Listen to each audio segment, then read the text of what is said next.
Hello everyone, and welcome to the Manor Royal Bid Annual Review and Showcase. Welcome aboard all. Sorry for the slight delay in the start, as we're trying to get people signed into the meeting. One or two people are having some technical difficulties, so thank you very much for bearing with us. We're expecting one or two more to join us as we go through the morning, including our chairman, who sadly is one of the ones currently struggling. But I'm sure we'll resolve it by the time we come to the panel session. So once again, thank you very much. We're expecting a good something like 120 or so people have signed up for today's session, and welcome one and all. There's about 67 of you at the moment, so that's a good turnout. Thank you for your interest in Manor Royal Bid. It's a very difficult time at the moment, of course, as we struggle through this crisis. This session is going to go on from 10:30 till about 11:30. And we've got a lot to get through, and there's lots of great stuff to talk about. And I'm delighted that later on in the session, we'll be joined by Julie Capsalis, who's on the call, and Michael Deacon-Jackson, newly elected director to the Manor Royal Bid, serve another term, who will be joining us talking about Manor Royal, all things economy, all things property, all things that you might be interested in talking to them about. And we hope also by that time, Trevor will join us as well.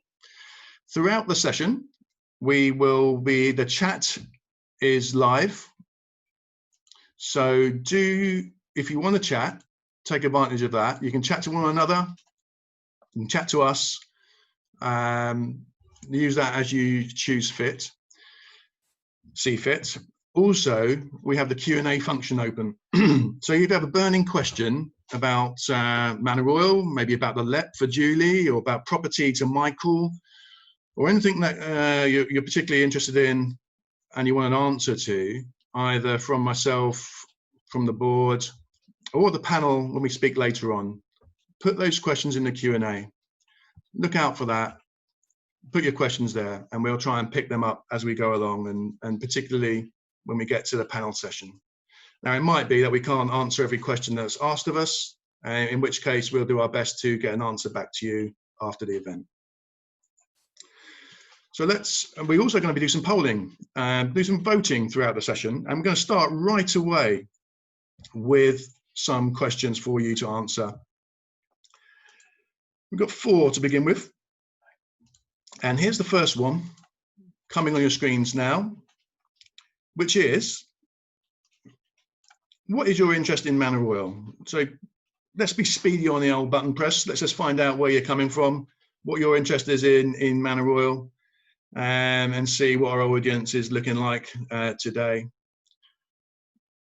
Looking good. Okay, I'm going to close in 3, in 2, and in 1. Let's close the polling. And what we can see is some great interest. A good proportion of Manor Royal companies, great to see, and a good proportion of our fabulous supporters and people who are interested in the goings on in Manor Royal. So welcome to you all. Let's go straight away into the next question. And this might be difficult for some of you to answer, but those who know Manor Royal, do let us know, how satisfied are you with doing business on Manor Royal? How happy are you with Manor Royal? It's really important, these answers to these questions, by the way, because they inform what we do as a bid.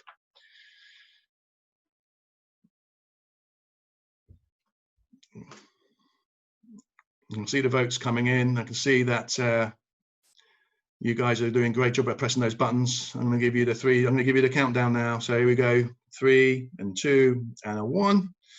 That's it. We've closed that particular poll, so we can have a look at that and see what we've got here. So good level of satisfaction with Manor Royal, and nobody saying they're dissatisfied or very dissatisfied. So in that way, that's very satisfying. I'm just going to make a note of that, because that's quite useful to come back to and talk about a bit later on. Okay, 2 more questions before we roll into the annual review itself. How do you think it's changed in the last year? How do you think it's changed? Do you think it's gotten better during this difficult year? Do you think it's stayed the same?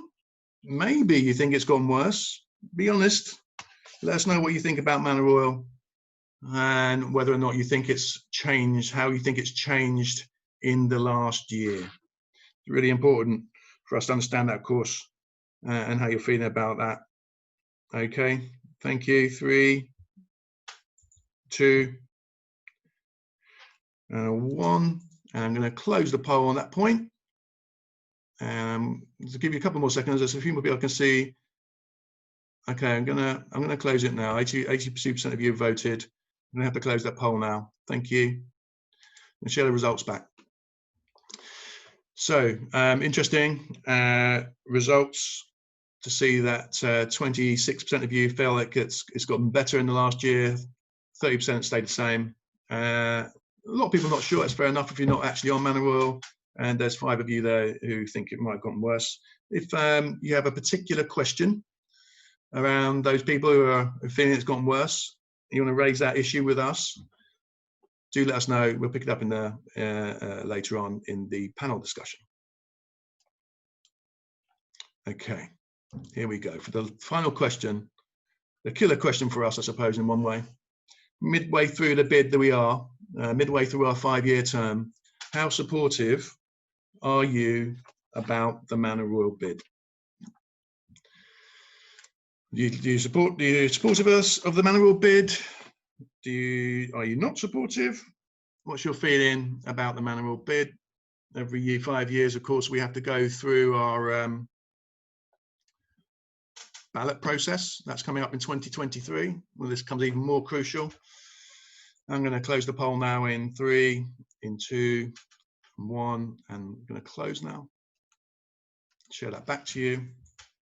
So that's really encouraging to see that you're supportive of the bid. Thank you very much. And we'll come back to that later in the show.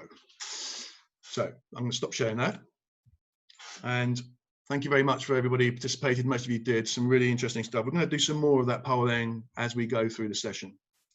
But what I want to do now is to get into the business of telling you what we've been up to, where we are now, what's going on now, and then our plans for the future before we go into the panel debate. So and I'm hoping that it will fill us with some sense of optimism. But as I say, keep your eye on the Q&As and the chat and keep that coming. I'm just going to now share my screen and we're going to go into the presentation so I can let you know what's been going on in Manor Royal.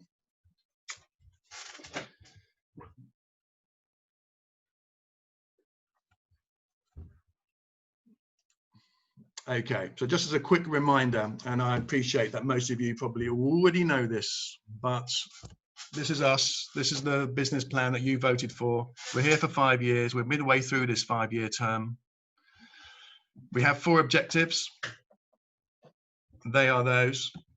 And what we're about is trying to create Manor Royal as a place that's regarded as a kind of place where business and people choose to be for the strength of its business community, which is you, and the quality of the trading and working environment.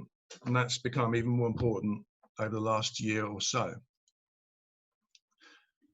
And we do that in various ways, and we'll talk about these a bit more. But you probably know that we provide additional services to Manor Royal companies, whether it be subsidised training through Love Local Jobs, by Crawley College, one of our key partners, cheaper transport with EasyIt, free job advertising, right way through to the more recent service that we provide to Manor Royal companies, which is the digital screen advertising. And in the middle of all that place management stuff, how we work to provide additional services to make sure the place is well maintained, it is secure, it's safe in the winter. And the recent project that we're launching to help to make the retailers in Manor Royal and County Oak a harder target is a security radio project, which is rolling out as we speak. And on the right-hand side, there's all those things that we do to promote the area, but also to help trying to promote you the Manor Royal businesses as well, to each other through the events, which we would normally do face to face, of course, but through our comms, through our magazines, through our e-bulletins.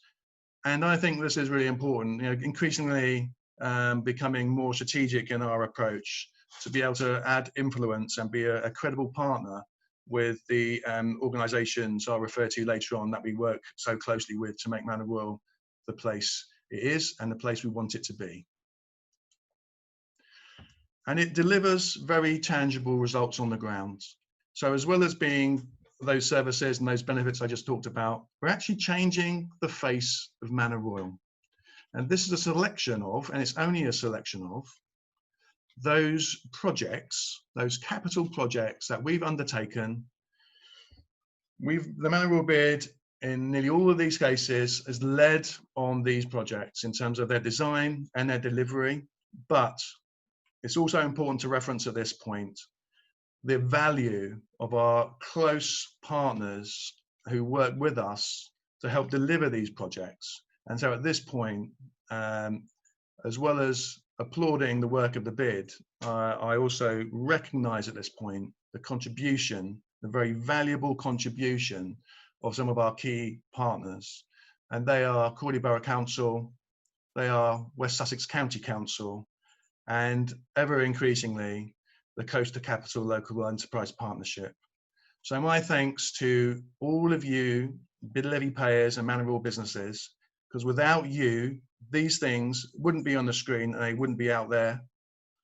And thank you to all our partners, and particularly those that I'd mentioned. I didn't mention Sussex Police, I'm sorry, I should have mentioned those as well, who work with us to make Manor Royal the place it is today, and it's making a real difference. In the simplest possible terms, this is what we're about. This is what we try to achieve. We want to make sure that Manor Royal is a well-connected place. That means that you're well connected to each other and that you're well connected to the place that you want to stay here, and that Manor Royal as an entity through the bid is well connected to our very important partners so that we get our fair share, if you will, of investment into Manor Royal so that it can compete with other places, but also, importantly, can meet your expectations. We want to make sure that Manor Royal enjoys great facilities. That does mean having great transport facilities, great transport infrastructure, digital infrastructure, but also that you have the great facilities, good breakout spaces, good open spaces that are importantly looked after to the standard that we should expect. And we benchmark Manor Royal against other places, and that's how we set up the maintenance team that we have in place. And importantly, we want to make sure that you feel well supported. And how do we do that? So first of all, and increasingly so, we rise to the challenge. Now, even before COVID, which we can't ignore, there was a challenge that we needed to rise to. So how we do what we do is we rise to that challenge by trying to create additional investment, and that's partly provided by you, the bid levy payers, but also using that bid levy to try and leverage other funding that makes it all possible. And we use that money, we use that investment, and we use that leverage to deliver real change, which we've just kind of highlighted. But at the heart of all of this, at the heart of everything that we do, is this really important sense of community. A sense of community and connection that you have with one another, with the place, and the sense of community that we also enjoy with what I think of as our wider family, which are those local authority partners and the LEP and the police, with whom we work so well in order to make Manor Royal the place that we want it to be. So let's have a look now, annual review. Hopefully you've all seen our annual review. I mean, this year, in a change from previous years, the annual report has been incorporated into our new look and fresh new look, Manor Royal News. So it's centre pages. You'll be able to pick that up and have a look at that alongside all the usual tidbits that you get in Manor Royal News. Thanks to Chris Oxlade, who's done a great job of refreshing the Manor Royal News magazine and giving that a nice new fresh look. And if you haven't seen the annual report in those middle pages, if you haven't got a copy of Manor Royal News, if it hasn't landed on your mat or you haven't seen it online, particularly if you're a Manor Royal business, then let us know. Send us an email, info@manorroyal.org, and we'll make sure you get that copy of Manor Royal News. We really want to make sure that you feel connected and you're in touch with what the bid is doing. It is online and it's available on request. Now, before we go on and talk about that in a bit more detail, I want to kind of get a sense for what you just heard about what the bid does, and ask you to engage with us. And I'm going to ask you a question, which is the bid, in your opinion, focused on the right things? So we've talked about providing additional services around maintenance and security, and we talked about how we're delivering physical changes on the ground, how we work in partnership with the councils, with the LEP, with the police. We talked about how we get involved in strategy and policy, which wasn't there before. This is your bid. We are only doing this because you voted to have a bid, and we're doing what you want us to do as per the business plan. So are we doing the right things? And it's really important that we understand that. We want to make sure we're on track. This is an investment in the future of our place. And it's really, really important that we are doing the things that you expect of us. I'm going to close the poll in 3, in 2, 1, and now I'm going to end the polling. Thank you. So what we can see is 86% of you, thank you, feel that we are doing the right things, which is very encouraging. There is some of you, only a few of you, who think there's something missing. That is an entirely valid answer. We're really, really interested in hearing from the 7%, whether you want to do it offline, in the chat, or somewhere else, or at the panel. Please share it with us. We want to hear what we're not doing. And if we can, we'll try and do it. If we can't, sometimes we can't. It depends what you're asking for. So this helps to guide us into the future. How should Manor Royal improve from where we are today? You can choose up to 3. It's multiple choice. The voting is open now. Choose up to 3 of these issues, and there might be something else that is important to you. Keep the votes coming in. It's very good. Yeah, you're doing a great job at whacking those buttons. It's fantastic. This really does help guide us. And tell you the other thing that's really great about this, it's only one kind of source of information, but what's really great about this is it also helps us to have a better conversation with people who can fund new projects as well, because we can say, yeah, this is the evidence. This is what Manor Royal companies are saying that they want from Manor Royal. So help us, please, support Manor Royal companies by doing these things, because they said they want it to happen. So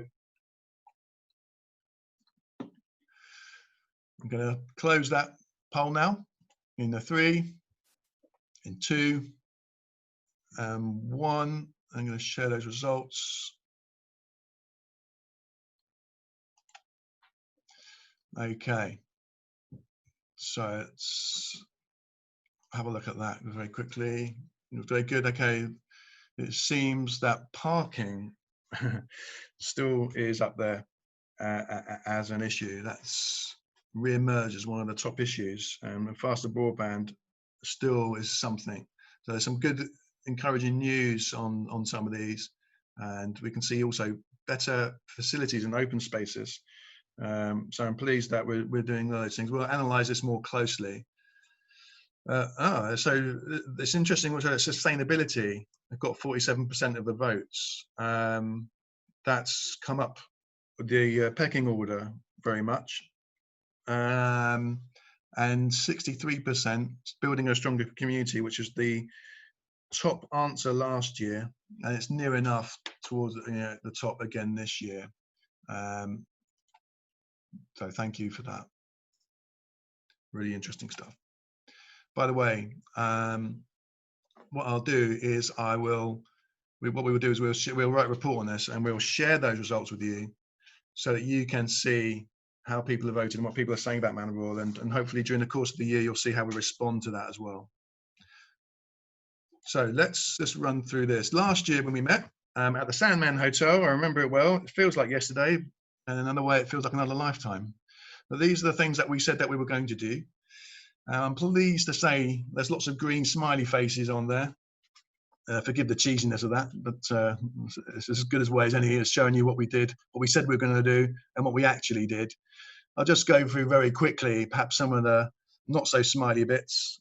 We have faithfully progressed all those things that we said that we were going to do. We introduced a new business support service, for example. The reason why it's not so green and smiley, it is accessible now. You can go online to our benefits section. You can start using it now freely. It might be that a lot of people don't know about it, but the take up on it, frankly, hasn't been what we thought it was going to be. It's fair enough. It happens. But that's why it's not a green smiley face. It is available to you, though. You can use it. Go into our benefits section or email us if you want to find out more about that.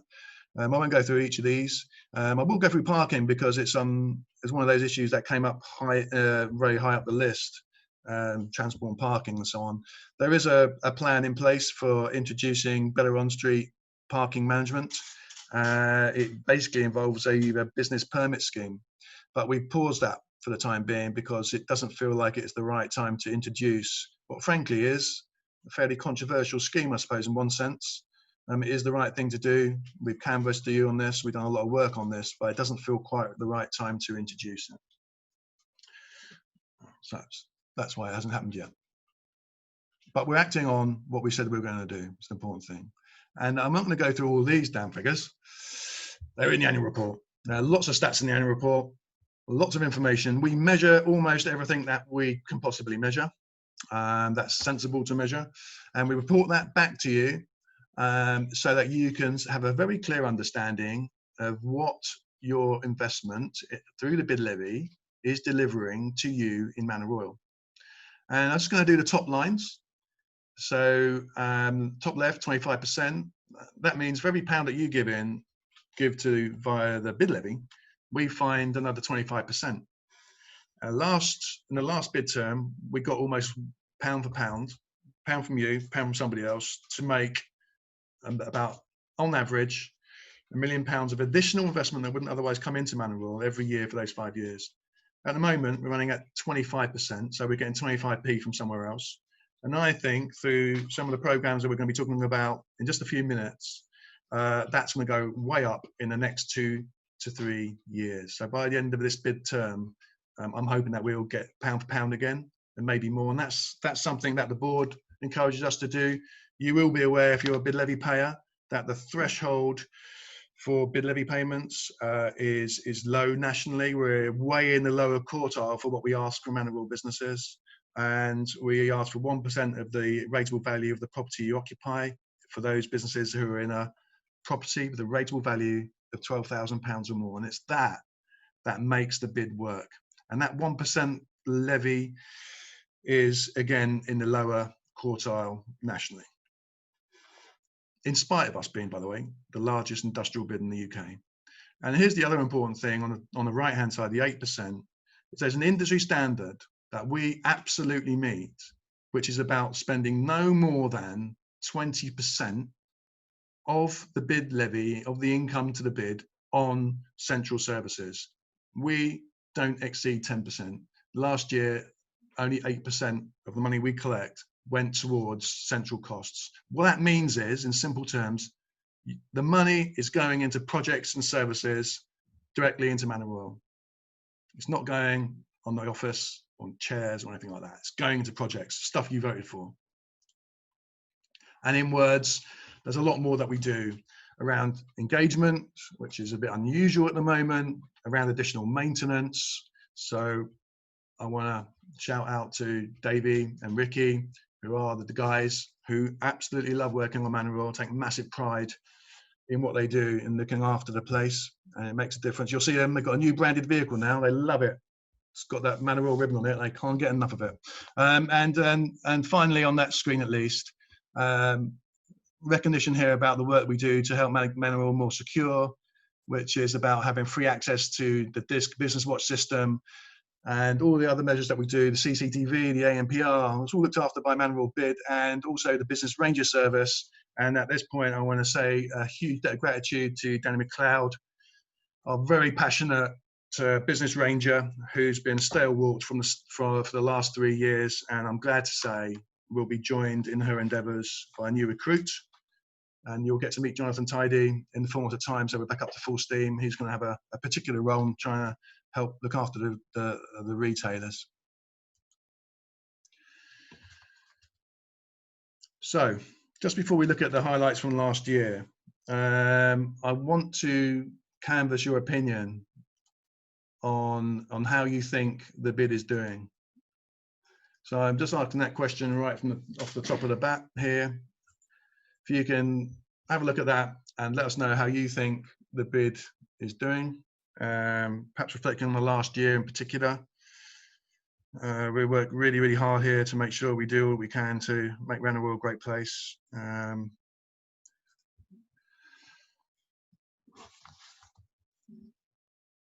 Okay, thank you. I'm going to start to close this down in the next 3, 2, 1. I'm closing the poll. Thank you, everyone, and sharing those results back to you.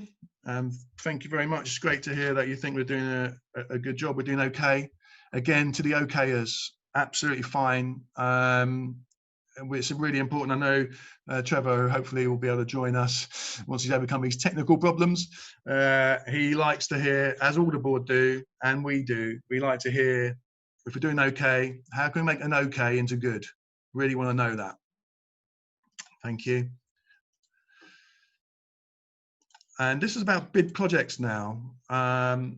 Hopefully you can all see that very well. It's a multiple choice, so you can choose up to 3 here. It's about which projects that the Manor Royal delivers that you most value. Please start voting now. You can choose up to 3, but which do you think are the most valuable services that we deliver here? And again, if there's something on this list that, you know, perhaps you particularly value, just put it in the chat or let us know through the course of the session. It just gives us a really good idea about where we should concentrate our efforts, to always make sure that we're doing what you think is going to get the best return for Manor Royal and Manor Royal companies. If you're not a Manor Royal company, maybe you're a developer, an investor, or a partner, your opinions are also highly prized because you have an insight that's one step removed from being on the ground. So understanding what other people think about Manor Royal looking in is also truly valuable. So you might not know the services so intimately, but your opinion still is equally valid. Thank you very much, everyone. I'm going to close the poll now in 3, 2, and 1. And I'm going to share those results back, and let's have a look at what you really, well, there's one that's outstanding there, isn't it? And representing and promoting the area is coming out really highly. That's 61%. That's really interesting. That's an important part of what we do. So thank you for that. I think that's becoming increasingly important. And I think we've become increasingly better at that. And it might be that we ask one of our local authority partners, and we put them on the spot about how they value the role that we play in working alongside them to make their job easier to invest in Manor Royal, because we want them to support us and you in making Manor Royal a fantastic business location. And it's something that we're going to have to work very hard on, because we can't be complacent. There are the business parks out there competing for our businesses and our tenants. Okay, thank you very much. Let's have a little reflect on last year very quickly. Last year when we met, these are the sorts of things that we were talking about as being the challenges that we were going to be facing in the year ahead. The ones on the left, the local ones, are ones potentially we can do something about. And those on the right are those big ones that are a bit bigger than us, the environment in which we work. And Brexit was on everybody's lips there. I'll tell you what wasn't though, what we weren't talking about last year is this blimmin' thing. That wasn't on anybody's radar this time last year. And that really has skewed everybody's attention, focus, and it's something that we're all struggling to come to terms with, not just economically, but as a society.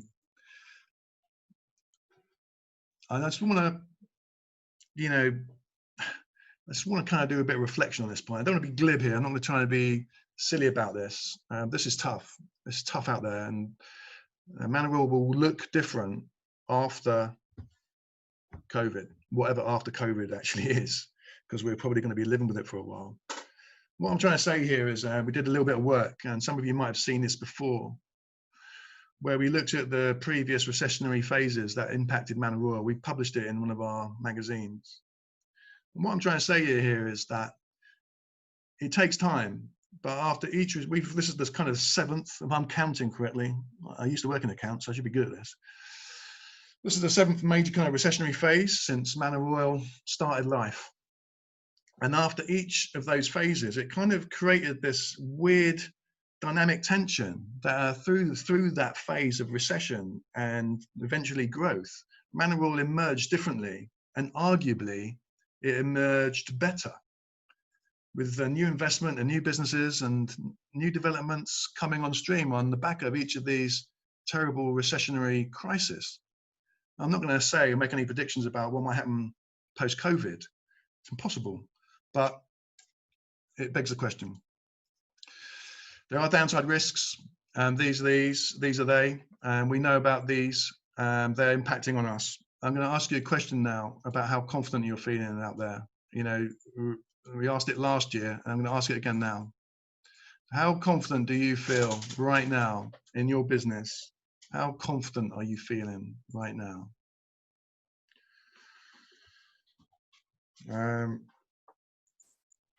It's a really difficult environment out there, I know.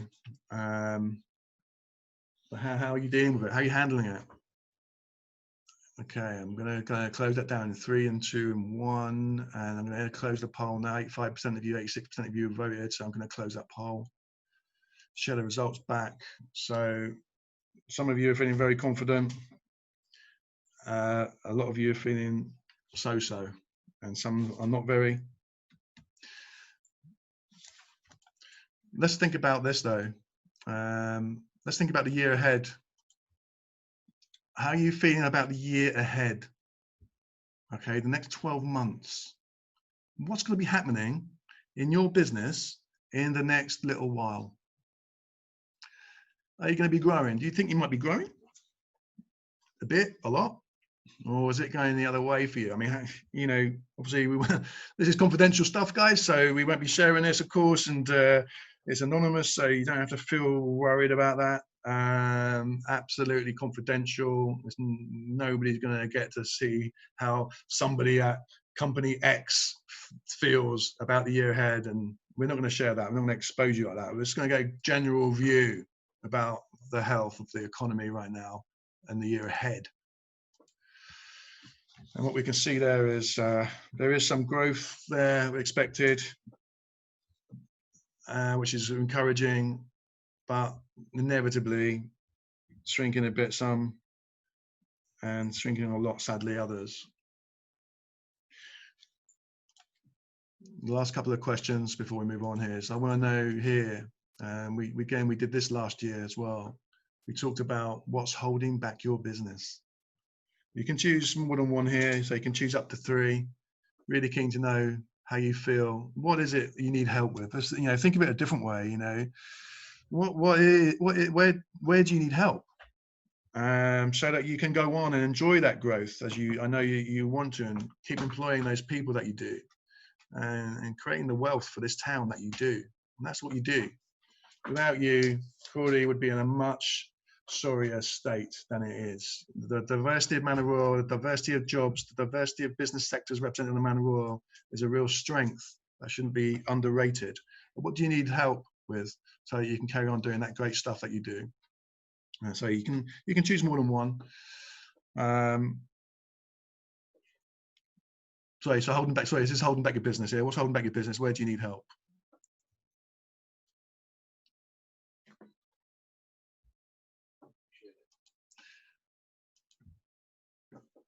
Okay, here's the results from that. So this is going to take some looking through here. So I'm going to pick out some highlights. New markets of sales. Okay, yeah. Something else. That'd be interesting. Those guys who put something else, if you want to put it in the chat, or if you don't want to, if you want to do it confidentially, then please do it confidentially to us. Government support is up there now. It wasn't up there so much before. But skills is still an issue. That's something Julie might want to reflect on when we come to the panels. The last question of the day now, before we then start going into the panel, is what's troubling you? So this is, again, you can choose up to 2. This is the big picture stuff, the big picture stuff. What is it, looking ahead? What keeps you awake at night when you think about your business? What is it that that's on your mind?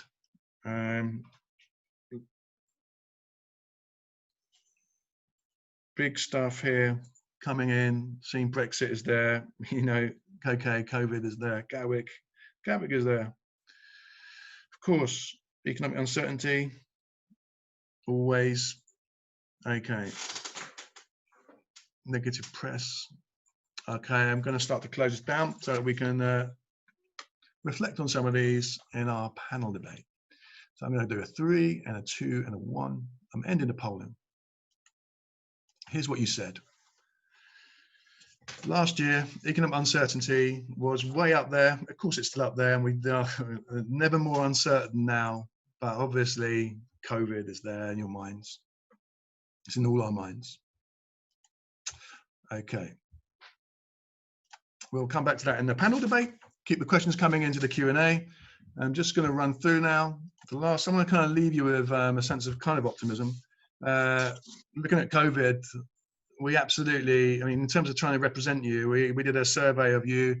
Thank you to those who responded. What we can see is, this was done at the start or kind of the first few weeks into the first lockdown, and you know, significantly less busy, some not trading, but there was some confidence there. There are some bright spots. You know, some companies definitely feeling more positive than others, depending on what sector you're in or what supply chain you're into. But help is needed by many. Help is needed by many, and some not even sure with help that they could get through this. So, and hospitality and leisure, really not very confident at all.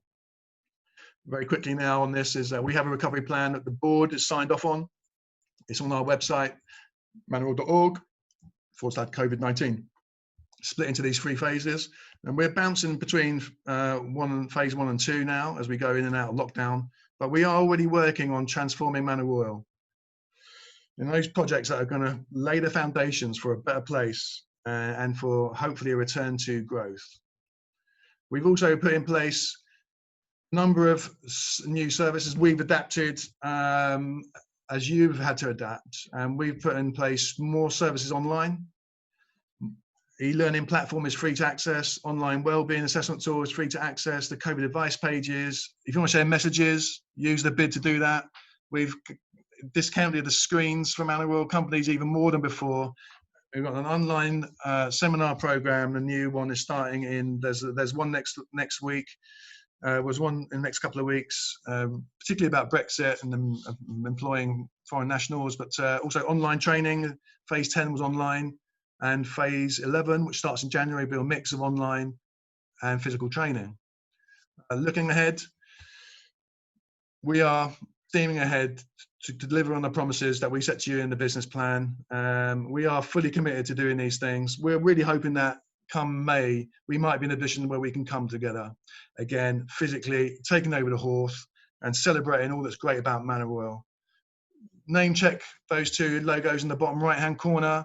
We are delighted, we're privileged to be part of these 2 programs. Crawley Growth Programme, which has many partners, West Sussex County Council, Crawley Borough Council, Coast Capital LEP, others I can't mention. Fantastic to be a part of that. That's going to deliver transforming projects that particularly going to be focused around improving transport infrastructure, but also some of the public realm as well. On the then the Towns Fund, Crawley is one of 101 towns who's been identified as a town to benefit from up to £25 million. And we are delighted also to be a part of that. And we are championing the cause for Manor Royal projects. And I am so pleased to say that we are looking forward to improve Manor Royal on the back of the Towns Fund. And thanks again to the Borough Council and all partners involved in that Towns Fund program and project. It's going to make a big difference. And one of the earlier differences you're going to make, see, is our ambition to improve public realm and facilities on Manor Royal. This is our micro park trail project, and the ambition is that no business or no employee at any business anywhere in Manor Royal would be more than 5-10 minute walk away from a decent open space, wherever you are in Manor Royal. The 2 yellow circles are where in the middle of those we already have some facilities. The 3 red circles show the sites of 4 actual park areas that Claire Silver's doing an excellent job of delivering at the moment. Contractors are in place, artists are in place. It's going to be based on the stories of Manor Royal businesses and people. And I hope the ambition to deliver all 8 sites in the end will show that, will mean that you will have access to great public space. You won't have to walk miles. At the moment, 98% of all seating in Manor Royal is either at Courters Brook or at a terrace. And for a town or business of 30,000 people, that ain't good enough. And we know that because you told us. Let's reflect very quickly back before we get the panel in. 2010, just before the bid, 93 acres of land available. That's what it looked like. They were the sites. Look at it a different way. It's like blasting a massive hole in the middle of Manor Royal of empty sites. And we were all worried at this time that Manor Royal was in decline. Another way of looking at that, it's like not having County Oak at all. It's like it doesn't exist. Or it maybe is a bit like saying Zone 3 doesn't exist. There's nothing on there. That's everybody from CGG right the way through to Churchill Court. I think B and CE might survive that one. What actually happened though, it took time, but what we actually saw happen on the back of that was investment into Manor Royal with a whole new bunch of businesses coming in, whole bunch of new developments, and the kind of place that we are more used to today. If you were here in 2010, this is your outlook. Empty buildings, empty sites, dilapidated buildings. It's looking pretty shabby. So you can understand that people were concerned about Manor Royal. What's there now is this. So you take it for granted, but that's what happened following the last major financial recession. Is it led to a new evolution, a new change in Manor Royal, better Manor Royal. And my final slide here, before we just take some questions from the panel and from you, is this is what's happening right now. So these 3 sites, these are the ones we can talk about. That's kind of something like 20 plus acres of sites that's just been sold and is going to be moving forward to be developed. We've seen new businesses moving in, from the Real Pizza Company to RH10 Fitness, Bramble Energy, so many to mention, Aspire, A1 Fire Protection, Building Supplies, Surrey and Sussex, lots of new businesses moving in. This is just since March, by the way. And we're going to see some new development coming forward as well. New Volvo garage in Gatwick Road, number 1 Gatwick Road where Toyota used to be, where Nissan used to be, and then Jersey Farm up there in the top left. So lots happening, lots going on, reasons for optimism. Thank you for bearing with me while we went through that. What I'd like to do now is to introduce the panel and take some questions. So I'm going to introduce each of the panel one by one. So my thanks for joining us, Julie Capsalis, Coast Capital LEP, Michael Deacon-Jackson, who's been with us since the very beginning of the Manor Royal bid, FTD Johns, and some fantastic insight into property for many, many years. Welcome to both of you on the call. I'm just going to stop the sharing my screen now so we can see you guys. So welcome. I'm just going to turn my camera on so you can see me, although you probably don't want to, but hey, you haven't got a choice because I've got the control. Let's just going to check. We've got Trevor not on. Okay. Right. So if any of you, so thank you to the panel here. And Trevor unfortunately hasn't been able to join us. had trouble getting in. But thank you to Julie. Thank Julie for joining us. If I can start with you, Julie, taking that look at your Coastal Capital hat on, I suppose, as chair of the Coastal Capital now. What kind of importance, how much importance does the LEP attach to Manor Royal? And are you able to tell us anything about maybe some of the plans of the LEP going forward that might benefit Manor Royal? Yeah, sure. Thanks, Steve, and thanks for the invitation to join today. For me, it goes without saying that the Manor Royal and the Manor Royal bid is an absolutely critical partner for Coastal Capital LEP. I think we feel very fortunate to have the largest industrial bid in the country within the LEP region. It adds enormous value, not just in terms of the economic impact of the companies, but in terms of the innovation, the technology, and the collaborative work that goes on between businesses in the Manor Royal. As we've reflected on today, it is very challenging times, but I'm a firm believer that actually it's in the most challenging times that this sense of partnership, this sense of collaboration that you and the team and the businesses have built becomes all the more important, because actually it's then when businesses are having to come up with different ways to work, different ways to face problems, looking at where they're all facing a similar challenge and what can we do together. And I'm very keen to continue in my role as an advisor to the Manor Royal bid, although I often feel that I'm not able to do as much advising as opposed to actually listening and hearing the challenges that the businesses are facing and making sure that I can feed that back, whether that's through to Coastal Capital itself or nationally through to government in terms of the challenges businesses have. And I guess one area I'm happy to talk about for a bit now, which has recently been announced, is that Coastal Capital, working with partners on the Manor Royal, has been successful in being allocated £8.6 million to develop a new innovation centre for the Manor Royal. It is still subject to some final approval, but I think myself and the team at Coastal Capital are very positive about this project. And it's been something that's been talked about for many years at the Manor Royal in terms of the need to have an innovation centre. And I think it will add huge value, not just in terms of wherever the building is itself, but in terms of creating an even greater culture of innovation, that sharing of business challenges, that coming together to find solutions, working with universities, working with colleges to get R&D really working, so that not only can we support the existing businesses on the Manor Royal, but how we attract the future businesses and how we continue to have a real flagship and what, from my perspective, is the beating heart of Coastal Capital in the Manor Royal. Thank you very much, Julia. It's really good to you're able to share with us the details of the Fusion Centre, the Innovation Centre. And you're right, that has been long, looked for and asked for, and it's great to see that something might actually happen there. And you are always been a fantastic advisor to the board, by the way, and you always contribute such a lot. I mean, Michael, just coming to you really with your property hat on. Everybody's obviously very concerned about COVID at the moment and what that might mean, and there's perhaps a lot more. I'm just looking out the window, it's quieter now than it used to be. How are you seeing the world with wearing your property hat, and what's the future looking like, in your opinion, for Manor Royal? Look, the world's changed a lot in the last 9 months. And I think without dwelling on all the external factors surrounding COVID, there's one sector of the property industry that's come through relatively unscathed, and that's logistics. It's held up well, it's thrived, and there's no reason to believe that that won't continue.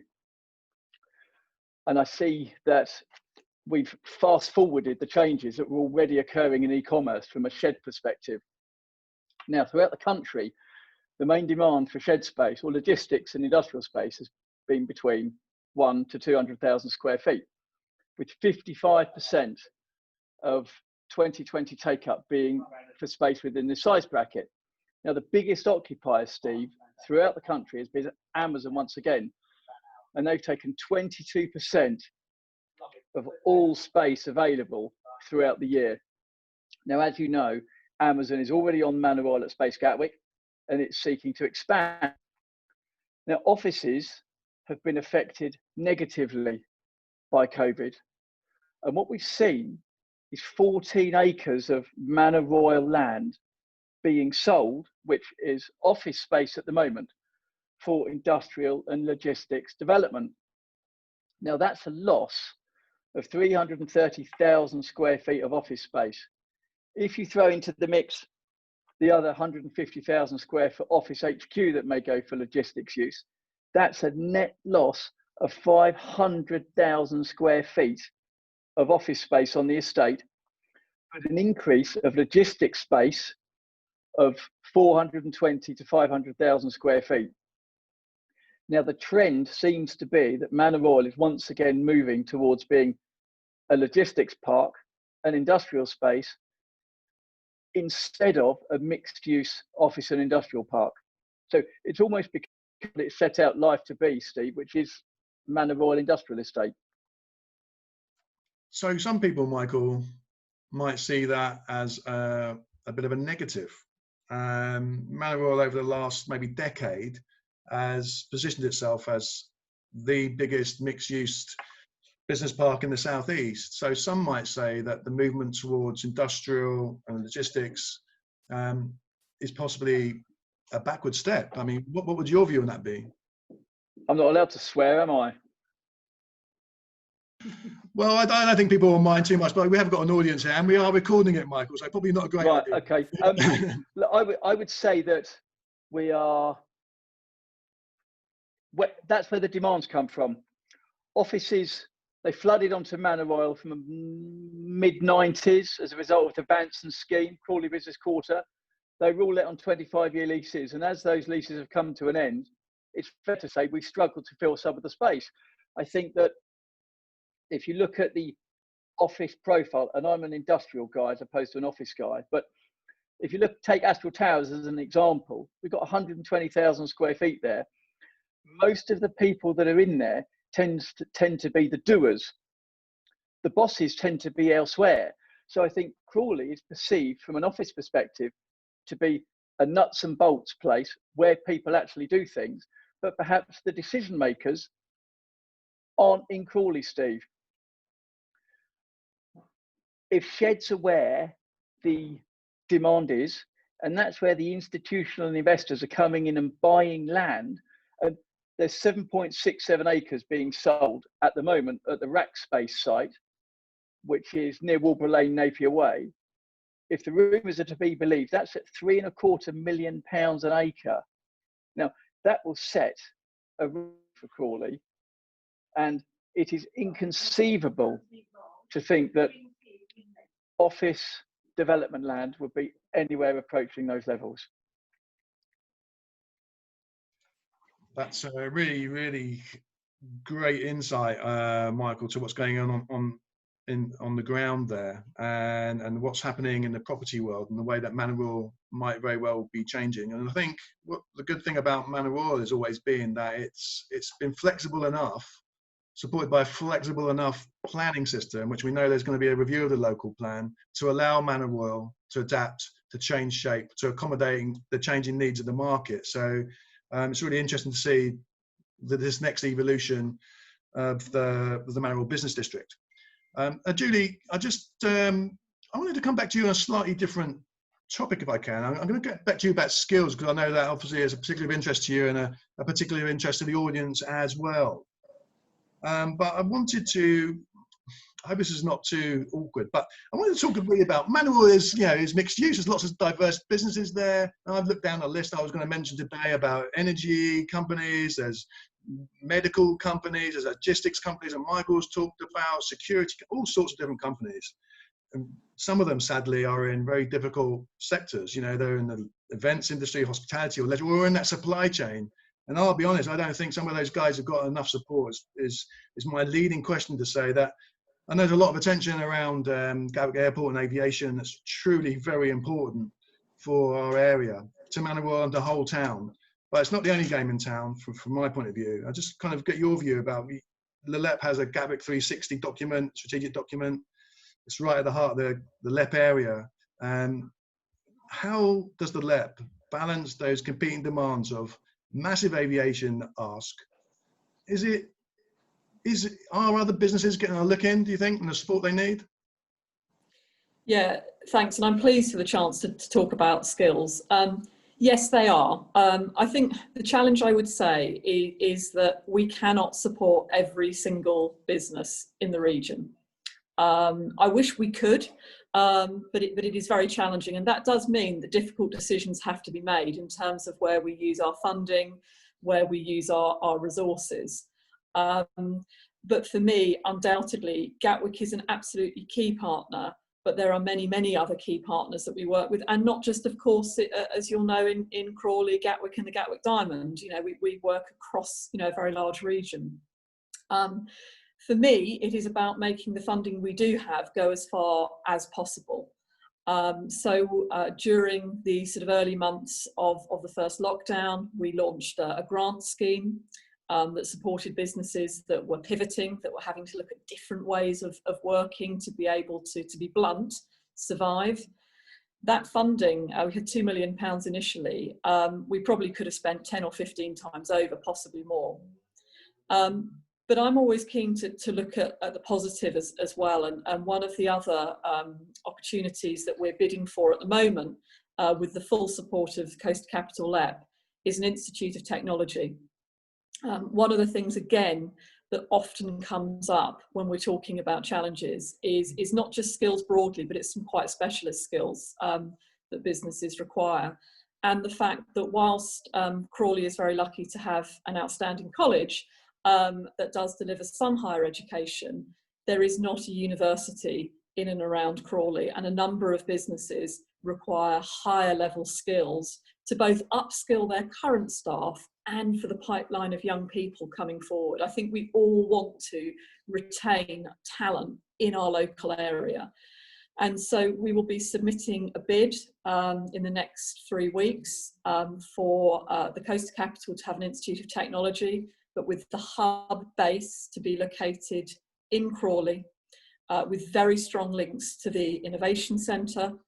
And we're having conversations with a number of businesses based on the Manor Royal about them helping us design, if we're successful in the bid, that curriculum that would take us all the way through from level 3 qualifications, potentially all the way up to PhD. And that's working with the University of Sussex, the University of Brighton, Crawley College and Nescott. And if that bid is successful, and you know, I will be doing everything in my power and having a lot of sleepless nights over the next few weeks to try and get that in, I think that is a game changer for the Manor Royal and the wider area. So if people are interested in following up on that, or would like to be involved, please do get in touch with me either on the chat or after this, because at the end of the day, it can't be what I think businesses need, because it has to be coming from employers developing that curriculum for us, telling us where they have skills gaps. So I think that's another really exciting opportunity. Thank you, Julie. And so that's a real invitation there to become involved and help to shape the offer of the Institute of Technology. And that, combined with the Innovation Centre, really does balance out nicely Michael's market-driven perspective on the area, and will help perhaps ensure that Manor Royal moves forward as a diverse offer in terms of skills and business. Actually, we have a couple of questions come through on the Q&A, and it might be picking up. And Joe from Bridgham, great to see you interacting with us here. You're asking about the one-way system for County Oak Way. That is due to go forward next year. We haven't got firm timelines on that now because of what we're going through. It's slipped a little bit. And we're just picking up on the feedback that we've got in the more recent consultation. So we will absolutely keep you informed of the progress of that through our usual comms, but we'll make every effort to contact and make sure that particularly companies in Manor Royal Zone 1, your place, get to hear about the detail of that. There'll be public notices and stuff like that coming forward. If I can, Julie, pick up on this. It's kind of a skills-related question from Joanne Rogers. And again, great to see Joanne with us today. And she's reflecting a little bit on what Michael said. And she's saying, well, what impact will the change back to logistics have on the local economic prosperity, as presumably lower skilled jobs are more likely to be available in the future, based on Michael's prediction then of a return to kind of a more logistics industrial focus? How do you respond to that? Yeah, virtually. Hi, Joe. Good to have the question from you. I think it is always going to be a balance in terms of the skills levels, those roles that will require the highest level of skills and those that perhaps will require a broader skills base. I think the thing I would say, though, is that the logistics sector is relying more and more on automation, is relying more and more on robotics. And so, again, it's about really listening to the businesses that are cutting edge within that sector, not just in terms of what are the skills that they require now, but how do they anticipate that their business might look like in 2 years, 5 years? Because colleges are training people not just that are ready for work now. Colleges and schools are going to be training people who are going to be entering the workplace, in that sort of longer time scale. And some of it as well is about inspiring people that sectors that they might think that don't sound that interesting or don't sound that exciting, understanding the spectrum of jobs and roles within that sector and getting people enthused to go into those. So I don't think there's one clear answer, other than we mustn't put all our eggs in one basket in terms of we will only need level 6 and 7 skills. Of course we will need a variety, and of course we must be inclusive in our offer so that people of all ages and all abilities are able to access jobs. And the last thing I would say is I talk quite a lot about young people accessing skills, but we know there are going to be large numbers of people who are already or will be made redundant. And it's about looking at upskilling, reskilling, so that we can support local people to re-access employment and the labour market. And if I just, that's a superb answer, Julie. And my reflection on that also is that that is where the economy is going, into the logistics. The great thing about Manor Royal always has been is I think there's a kind of a skills and aspiration ladder available in Manor Royal. And I think there's a question about, I know locally, about how many local people are on where they are at on that ladder. But what we can definitely say is that in Manor Royal is that you can come in and enjoy an entry-level job, that you can put food on the table and support your family. But there is also the opportunity to step up that ladder through to right into those really high-end companies that are still here and are kind of anchor tenants around. You think about the Electras, the Thalers, the Wellens, the Varians, and many that I can't mention. All of them, superb career ladder. And the challenge, I suppose, for a skills provider is, and politicians and policymakers, is how you get local people to get on that career ladder. Can I add something, Steve? Please do, Michael. Logistics isn't just about sticking boxes on a truck. And I think that's what Joe was perhaps referring to. There's a lot that goes into moving something from A to B and bringing it from its originating position in the first place. And that actually requires a lot of grey matter. So when you touched upon people coming in at an entry-level position, they can then expand, they can push up the ladder quite quickly if they're good at what they do. Just because you work for a logistics company doesn't mean you're going to be constrained in terms of career. And I just want to push that out there. Yeah, absolutely. Absolutely. It's a much maligned sector. It's such an important one to Manor Royal, and it always has been. Let's face it though, our economy, locally, regionally, nationally, rolls on the back of trucks. Without them, the economy doesn't move.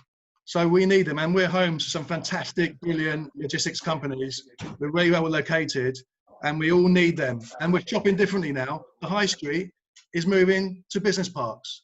So without places like Manor Royal accommodating that, and our way of life and our economy doesn't work. I'm really glad that you made that point, Michael. It's a really, really important one. I'm just going to go through some of the chat and see if we can pick up some of the things that have been said in the chat. There's a lot of chat going on. Neil Martin's back on Manor Royal. It's been away for a while. Overall, it looks smarter. He makes the point. The road conditions and parking and congestion are worse. I think there'll be a few people who agree with him, and the voting bears that out. There's something that we continually work on, Neil. But welcome back to Manor Royal. Okay, doing a great job. Thanks, Peter Lucas. Strong community in spite of COVID. Appreciate that.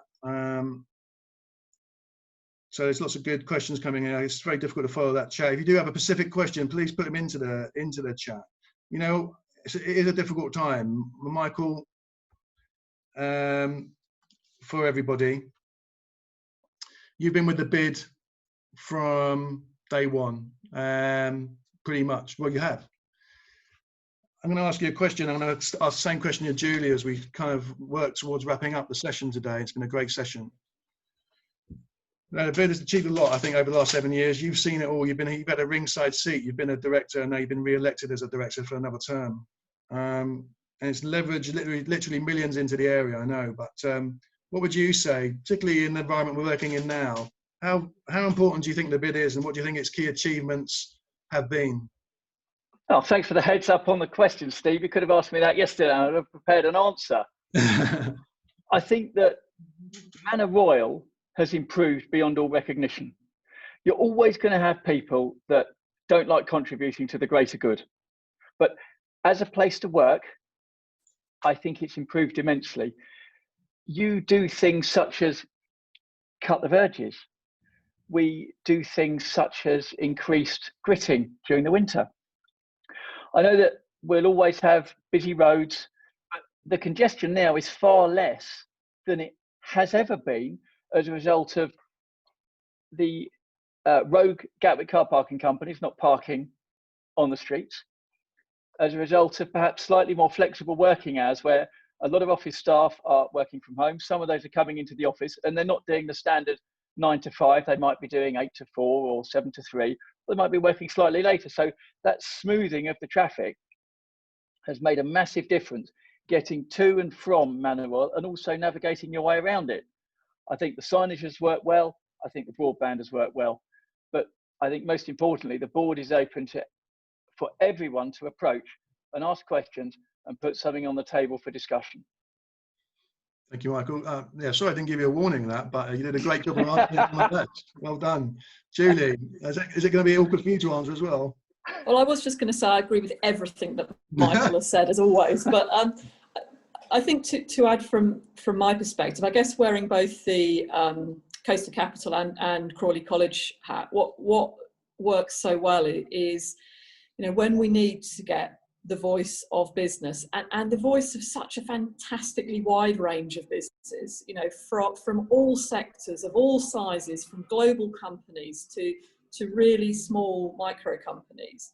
It's that ability through you, Steve, and the team to be able to get that voice and that response, and to get it really honestly, but also with a so what are we going to do about it, as opposed to just complaining about the challenges. I think for me, that's what stands out. We know the things that are frustrating. We know the things that aren't working, but there's always that appetite so how can we work together and what are we going to do about it?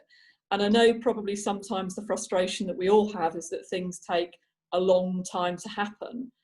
But for me, and I think you always have to look at the good in situations, what I do see coming out of this past year and the horrendous challenges we've all faced personally, professionally, is that actually this is providing some real focus on the longer term future of the Manor Royal and Crawley and Gatwick.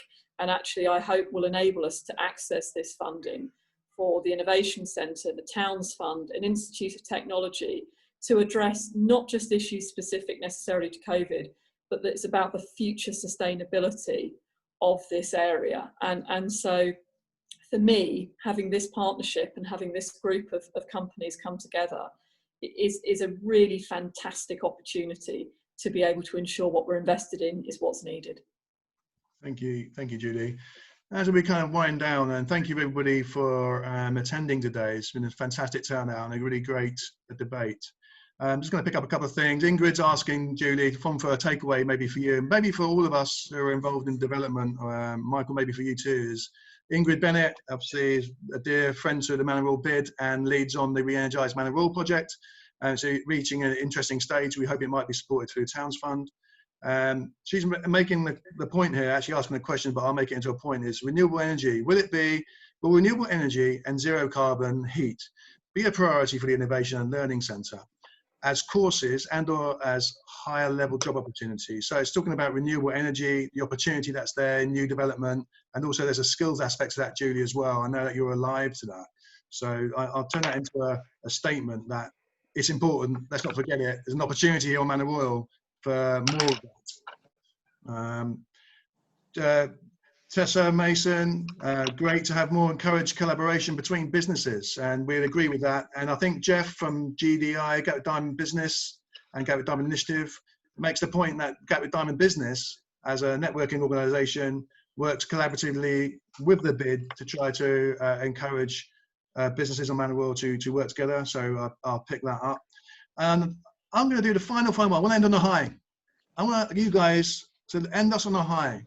Peter Lucas is talking about negative press, and something I'm very, very conscious of is that the press love coming to Crawley and talking the town down, and I'm really up for talking up Crawley, talking up Manor Royal. So I think it's quite damaging to have us constantly morose and sending out negative messages. So let's turn it around. Have we got reasons for optimism, Julie? Sorry, I was just typing a response in the chat. I think you always have to look on positive things, and I've tried to talk about some today in terms of the Innovation Centre and the IoT, but I think you do have to get that balance right, because I think if you do talk everything up, there is a danger. Some of these funding streams, people will think you don't need it. So I think it's a balance. But from my perspective, if you don't look at things to be optimistic about and positive about, makes it really, really difficult personally in terms of, how you keep focused. And I think that's where this kind of community, working with organisations like Gatwick Diamond Initiative, Gatwick Diamond Business and yourselves, we all have good days, we all have bad days, but actually when we get together like this, the power and the energy of the network, the solutions that we can broker together, for me, that's what means we need to stay optimistic and we need to stay positive. Michael, reasons to be cheerful or reasons to be gloomy? Speculative development returned to Manor Royal in 2017 after a 17-year absence. If Crawley was that bad, you wouldn't have funds clambering over themselves to buy sites and put up bigger sheds. So the Marchmont scheme, they're intending to put on 140,000 square feet and an 80. Now, 140 will be one of the biggest sheds in Crawley. That's going to go to a last touch occupier, DHL, Hermes, Amazon, that sort of thing. Definitely reasons to be positive. Definitely. Thank you. Thank you, Julie and Michael, for your contributions as part of the panel. And thank you to you all for joining us today for the Manor Royal Annual Review and Showcase. It's been a really good turnout. We'll be analysing the results. We'll be taking very seriously the chat. We'll be picking that up afterwards and saving that and responding to that where we have to and where we can. So I think the end note of this is it's tough. It's going to be a difficult time to get through. Crawley is definitely going to be subject to some challenge in the short term, but ending on a high, as Michael said, people believe in Crawley. They're investing in Crawley. So in the medium term, the outlook looks good.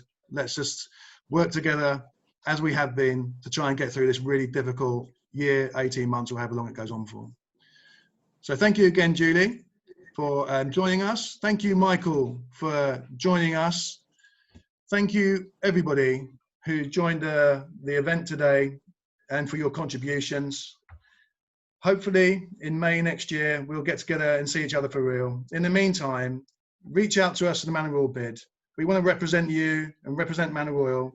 We want you to feel part of the community, and we want to help you to feel part of the community, and we want you to support you in being part of that community.